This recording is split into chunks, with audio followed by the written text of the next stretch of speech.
Barrel bombs, missiles, grenades, machine guns. These are just a handful of the hundreds of weapons that have been used in Syria during the 6-year-old conflict. Now, according to a study by the UN Refugee Agency, sexual violence against men and boys has also been used as a weapon of war.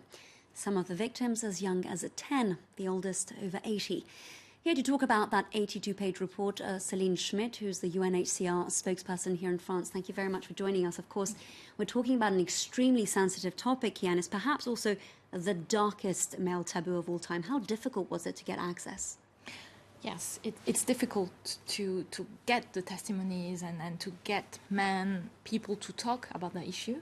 I think we can talk of a culture of silence. Some of the boys, the men who participated in the group discussions with us during the study said, yes, these things are happening, but there is a tradition not to talk about it.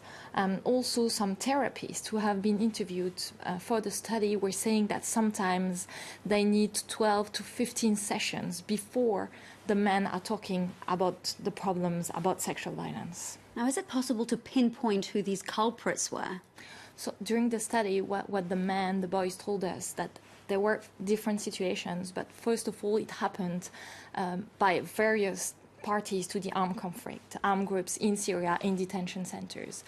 But also in the countries of asylum, men and boys were reporting as well sexual violence.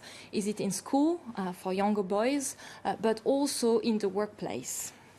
Now, at one refugee camp in Jordan, an estimated 30 to 40% of men and boys had been sexually abused. Were you surprised by these high numbers? So it's difficult to give exact numbers, exact figures, because they're not statistics. But the people were saying, some in the groups were saying, yes, it happened to us in the detention centers, it's happening at schools. So people are saying, yes, this is something that is happening. We knew that there was something, and this is why we commissioned the study, but we needed more details about the reality. Now, you mentioned this as well. There were also reports of sexual violence happening at the workplace. Can you tell us a little bit more about that? Yeah, so the men were telling us as well that sometimes at the workplace there was sexual violence or asking for sexual favor.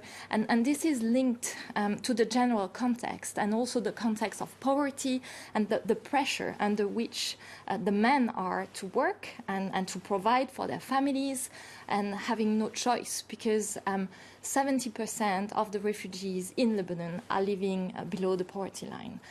It's more than 90% of the refugees in urban settings in Jordan. So there is a pressure to work, to provide for the families, and men are also forced to sexual favors and sexual violence. Can you tell us about the impact that such tragic events are having on these victims? It has, first of all, a psychological impact, trauma, stress, but also physical, with health consequences that need treatment, that need surgery, but also a social impact on the men, on the families, because the men who have been victims, who are survivors, are sometimes not able anymore to work, and they are stigmatized in the family. And if the issue is known, it's also going to be a problem for the family, the community. Céline, what's particularly frightening here is that sexual torture hasn't just been exclusive to the Syrian conflict, it's widespread. Yes, there have been studies in other regions, in other countries as well. Still, it's a subject that needs more studies, that needs more facts and figures on the causes, the characteristics. But there were studies as well, for example, in the DRC, in the Democratic Republic of the Congo in 2010, where it was also discovered that men were victims of sexual violence. In Liberia as well, there was a more recent study in Uganda, also among refugees of South Sudan. But there needs more study and more knowledge about this issue.